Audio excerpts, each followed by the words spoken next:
From one of the loudest venues in the NFL, there's a look at Arrowhead Stadium here in Kansas City. The scene just a few moments ago, predictably loud and raucous here in KC as their beloved Chiefs took the field, and they are set to match up with Russell Wilson and the Seattle Seahawks. And he'll be stopped right around where he would have been had he gone down to a knee, maybe a yard shy of there at the 24.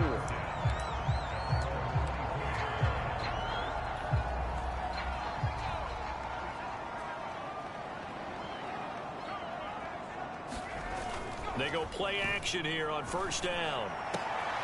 That's caught by the big tight end, O.J. Howard. And they get him down, but not before he takes it across the 40-yard line. And that was good protection there. No, that was great protection there because it allowed him to lock in on his receiver. Although I think he was looking for his tight end on the corner route all the way. Nice connection there for a really nice gain.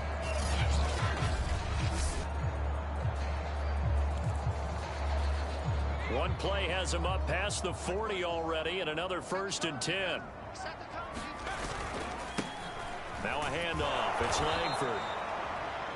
And he'll be brought down, losing yardage back at the 40. Call it a full 3 yards in the wrong direction there. Brings up 2nd down. Off the play fake. Hopkins. And that nearly an interception here on this opening drive, but he gets a reprieve. It's 3rd down.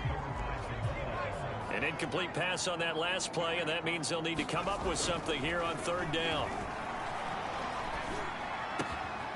Complete, finding Donnell. And he will have a Chiefs 1st down as they're able to get the 3rd down conversion. So opening drive 3rd down, they complete the slant to move the sticks. And ordinarily, it's a high percentage pass when you throw it. And receivers like to run that route because it gets the ball in their hands pretty quickly. Just a couple of quick steps upfield, break towards the middle, the ball should be there, and then they can do some work afterwards. No gain on the play. It'll be 2nd down.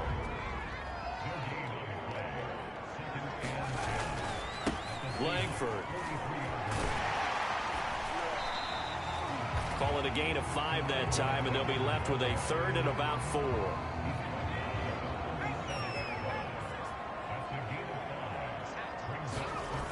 Off the bootleg. Hopkins. Going left side, and he's got Donnell. And he'll be out of bounds. It's a big play there for the Chiefs. That's evidence of why you spend a high draft pick on a receiver, isn't it, Charles? It certainly is. His ability to make plays like that, and we've seen flashes of it from him so far in his rookie season.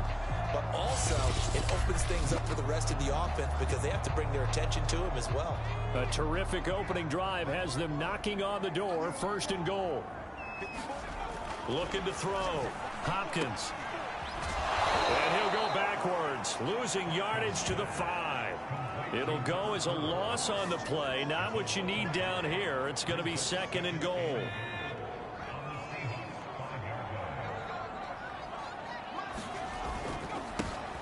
Now a handoff here to his running back. And he takes this into the end zone for a Chiefs touchdown. A great play there. His 2nd touchdown on the season. And the Chiefs take it right down and score on the opening.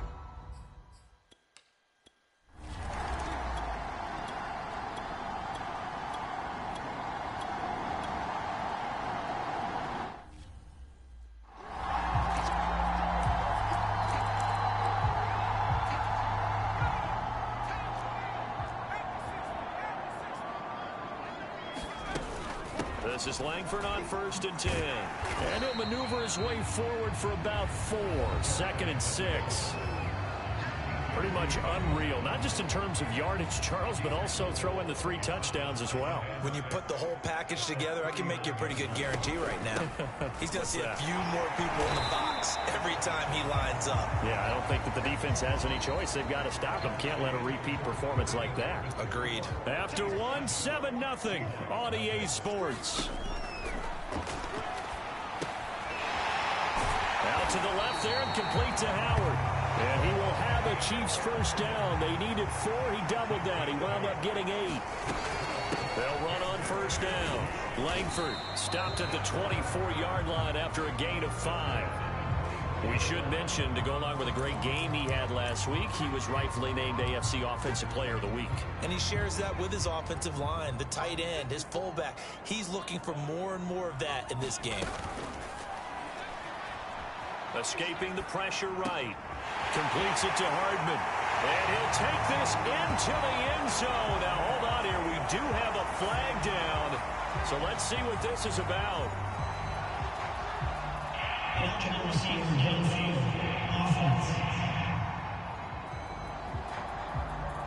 A costly penalty there. A lineman got downfield, and for the moment, that cost him 6 points.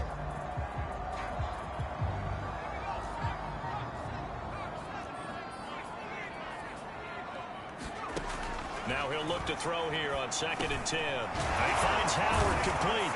And that'll wind up moving the chains again as a tackle's going to be made at the Seahawks' 13-yard line. When you get a big tight end like this, sometimes it takes more than one man to bring him down. Oftentimes, your best bet, just jump on and hold on and wait for your teammates to arrive to help get him on the ground. On first down, Langford. And he can't quite get there. Tackled down at the 1. For a lot of guys playing this game, there's no better feeling than running right through a tackle. He's able to lower his center of gravity and churn his legs for a really nice pickup. They'll look to run with Langford. And he is in. Touchdown, Kansas City. A great effort there. Touchdown number 15 of the year. And the Chiefs add on to their lead. Everybody in the stadium knew what they were going to do right there, CD. 3 tight ends on the field, all that extra bulk, and they run it in. And you saw where that one went, right? You run it over your best blocker. I can just see the head coach right now. I want to run this one over the big boy. And they got it done. Extra point by Butker is on target. And that'll make the score 14-0.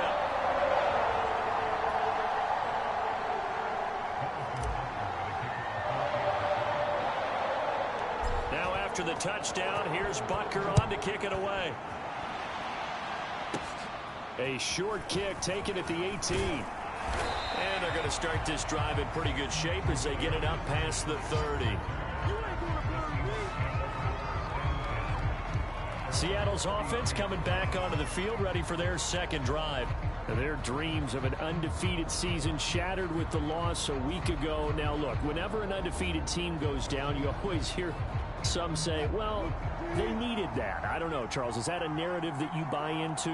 Well, I haven't met a coach yet that feels like they needed that loss. You know, that's not something that they're in favor of. But I do know this. People like us, our colleagues, all of us in the media, constantly hammering a team that's undefeated. Hey, do you think you can do it the whole season? Can you carry it the whole way? That does wear down a group. And sometimes that loss, get us off your back, you can move forward from there. So now 2nd and 10 after the incompletion on first down. Wilson. And the catch is made here by Tyler Lockett. They get 6. That'll leave them with 3rd and 4. Never make the mistake that the slot receivers, especially the little guys like we're watching here, are just quicker than fast. A lot of them combine quickness and speed, and they catch a lot of footballs as we just saw there. Throwing is Wilson. Returning right back to Lockett. And he'll go out of bounds. It appears right at the 45. When you struggle on offense, you're looking for anything possible to get you going. Sometimes you do it like basketball teams that don't normally press. You put a press on, bring people to life, make them move a little bit quicker. Maybe that'll help them as they head towards the half. And this will be good for a pickup of 9 to the 46. I know many people like to throw to the tight end, maybe in a little flexed out position because he creates mismatches with his size. But slot receivers do the same thing with their quickness, their speed, and their route running savvy. Wilson will hand to Carson on the option. And nothing doing. He's immediately taken down at the line of scrimmage. Not enough there for a first. No gain, as a matter of fact. And it leaves them at 3rd and 1. 2 minutes to play, first half. It's 14-0. Coming up in a couple of minutes, we'll get you to Jonathan Coachman in Orlando. The coach will have stats and scores from earlier today in the NFL. And that is incomplete. More problems here on third down. They've converted only once so far in this first half. And you know as well as I do in this league, if you don't win on third down, it makes it hard to win a ball game because then you're relying on your defense, you're relying on your special teams. You've got to get it done with your offensive unit. A look at the running back, the man out of the backfield as he gears up to go again. A good job in the passing game, decent job in the running game, but really they've been more effective through the air. We'll see if that shifts at all as this goes on. Thus far, it feels like they're calling this game in reverse. Normally you run to set up the pass. Here it feels like they're passing, hoping to set up the run and be more effective later on in the game. Yeah, you can do it both ways. We usually talk about it in the reverse, however. No doubt about it. Off the bootleg. Hopkins. This complete to Langford. So no gain on the play. And that's going to bring up a fourth down. Excuse my snarkiness here, but isn't the idea of completing a pass supposed to mean you get downfield and gain yards? Especially on third down. Yeah, that one. How about the defense? Figured that one out in a big way. Yeah, they completed it all right and lost yardage. And he's got room. And now the rookie's free. And all the way in for a Kansas City touchdown. A big play there. His second TD of the game and 16th on the season. And the Chiefs are able to grow their lead. If you didn't know it, it won't surprise you to find out that this team leads the league in scoring. They've been a quick strike team all season long. There's another example. They did it again. This offensive coordinator.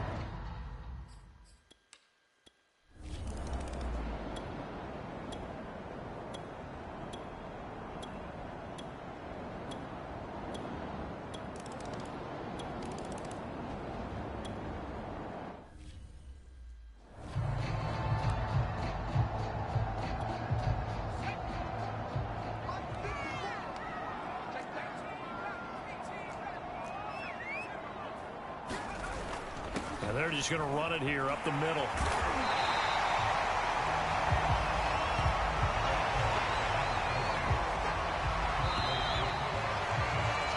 So we have come to halftime in what's already a two-touchdown game.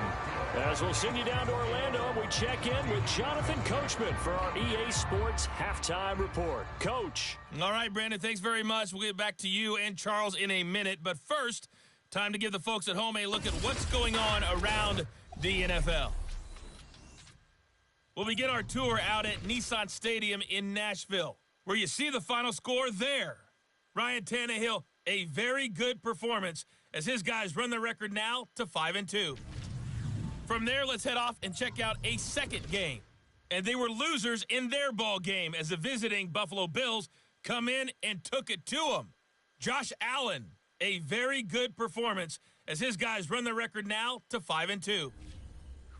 And lastly, we'll all be tuned in on Monday night for what should be a great one between the Green Bay Packers and the Washington football team. Meanwhile, in our game, it's been a back-and-forth first half. Who can put it together in the second half? For the answer, we turn it back over to our broadcast team.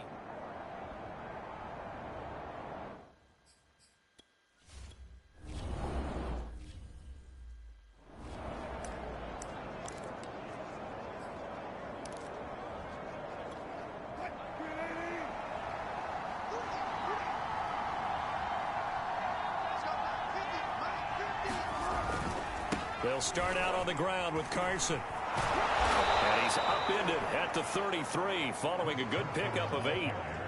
And there we saw one of the downsides of blitzing during a rundown because sometimes you get out of your gaps. You don't fit the run quite as well because you're headed towards the ball carrier with abandon.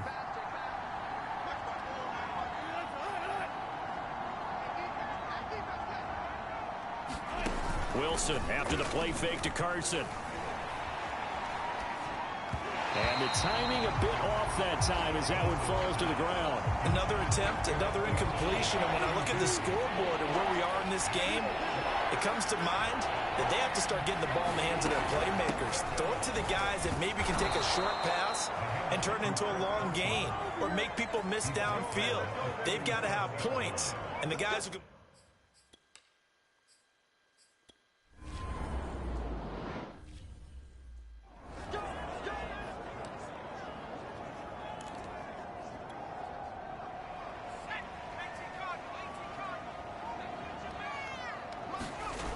Now a play fake here on first down.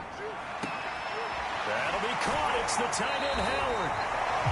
And he goes out of bounds just shy of the 45. And now we get into the psychology of the whole thing, because a lot of teams with a 2-score lead in the third quarter, they almost become defensive with their offense, just playing not to lose. I think with this team, you got to figure at this point, this is a great spot for them to go into attack mode, really try and put the hammer down and finish this one off. After the incomplete pass, here now is 2nd and 10. Now it's Langford. And that's going to be a Chiefs first down as good running gets them to about the 44. All right, I got to ask you, with these RPOs, essentially the quarterback has 3 options, right? So what's different from that versus the triple option that we see the service academies run at the college level? As a general rule, the triple option at the college level, most things are called outside of the quarterback faking it to the runner and then keeping it himself and maybe having a trail back. What I mean is, in the NFL, that option to throw the football all comes about organically. It's a natural deal based on reads. In college, if you're going to throw the football for triple option, you've actually called that play. They'll run on first down. Langford. And down inside the 15 he goes. 139 yards rushing now for the NFL leader coming into this ball game. A lot to praise on this drive, obviously. I know you're seeing what I'm seeing. Those guys up front, they're getting it done. Doesn't matter what play is called. They are handling their business at the line of scrimmage and dominating right now on this drive.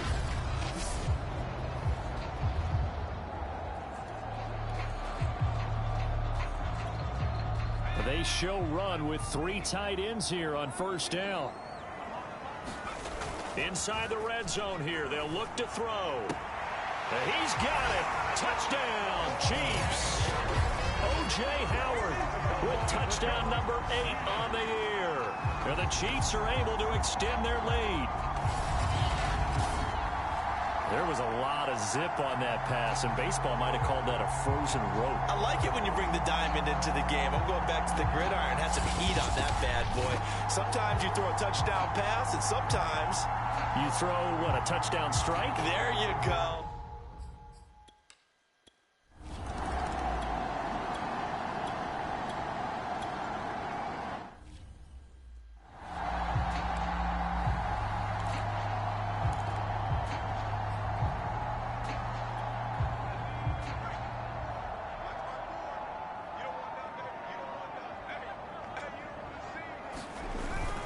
The drive starts with a carry by Langford. Oh, he's got a little daylight. And he'll have it past midfield almost to the 40 before being taken down. It's a big play there for the Chiefs. They had a chance to limit his yardage, but he was able to fight off that tackle. So it's not just the responsibility of the guys who missed the tackles along the way. It's all 11 on defense, able to stop this guy, unable to do it on that play. They've got to find a way. How about his ability to break through and gain that yardage? So the big play gets him across midfield now for 1st and 10. Off play action. Hopkins. That's caught by Howard. And they'll wind up getting this one all the way down inside the 20. And while we may be looking at the scoreboard, this offense certainly is not, because they're showing no signs of backing down, even with a 3-score lead here in the third quarter. I think they keep taking their shots. They've seen blown leads happen throughout this league. They don't want to fall victim to it themselves. To the goal line, but it's incomplete. They don't get the hook up there, but you really have to marvel at how precise he's been throwing the football these last couple weeks. Oh, that's the perfect word for it, precise, because if you're at 70% or better 2 weeks in a row, Yeah, the job as long as you want one in this league, won't you? I mean, let's face it, it's not just West Coast offense either. He's putting the ball downfield as well. Boy, how about the speed with which this offense can get down the field? It's taking them no time at all to get down here. And now they're set up with a 1st and goal. They'll run here with Langford. And he will take it on in for a Chiefs touchdown. Punching it in from a yard away. And the Chiefs are able to extend their lead in the final seconds of this 3rd quarter.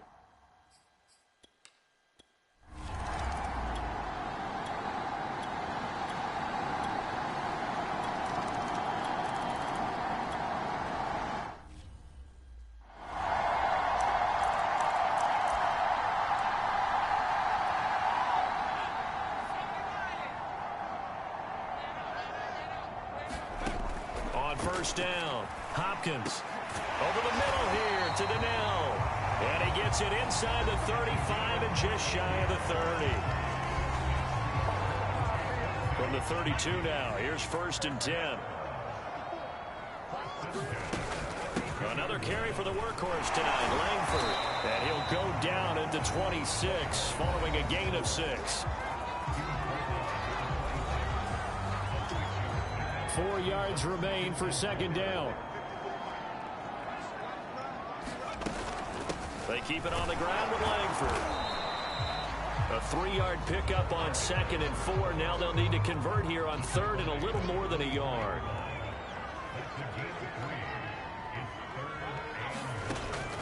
Back to throw. Hopkins dumps it into the flat to Langford. And he'll go out of bounds in the red zone just inside the 20. When you have someone throwing it that well, that confidently, you don't have to call the game in fear at all, do you? You just go ahead and play. Yep, confidence with a lead to throw it here in the 4th, and boom, he's on the money. Yeah, you don't have to tuck your head in and go like turtle at this point. You can just go ahead and play. He finds his tight end, Howard. That's complete. And able to break one tackle, but then quickly brought down. But a nice little gain. So the completion good for 6 yards, and it'll make it a 2nd down. Back to the running game. Langford shreds the tackle, and he'll be brought down here at the 3-yard line. And after getting tackled, he's still down and looking very slow to get up. We'll step aside and get an update when we return to KC. Looking to throw. Hopkins. And a dangerous throw there as that's knocked down and incomplete. Well, the incompletion there stops the clock. Any surprise they're throwing here late? Ordinarily, yes, because you would think enough is enough. They've got plenty of lead, but I've seen this a bunch of times as well. The defense is going to crowd. And he takes this into the end zone for a Chiefs touchdown. A great play there. His 2nd touchdown of the night. And the Chiefs add on to their lead, and it's looking like that win streak is going to extend another week. And he certainly played a pivotal role with those 2 TDs and why they're up on the scoreboard right now. Well, someone's all about winning, aren't they? Because he's not worried about the number. Sure, it's great to have 2 touchdowns. The bottom line is what he's doing is contributing to their lead. He wants to continue to do so.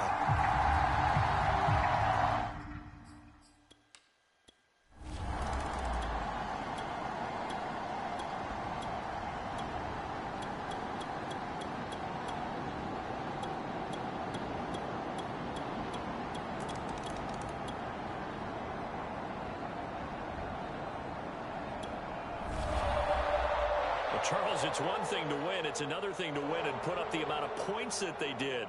Boy, were they clicking on offense. They can't help but feel great about themselves, can they? I mean, what a game to put up that number of points, continually feel like they're moving the ball and things are working and clicking. They think that they can bottle this and carry it with them. And as an offensive coordinator, you just don't think you can do anything wrong. Whatever you call, run, pass, it's all going to work. That's called being in the zone. So for Kansas City, they continue to cruise as they move to 8-0 now on the campaign. And they will hit the road next week to take on the Indianapolis Colts.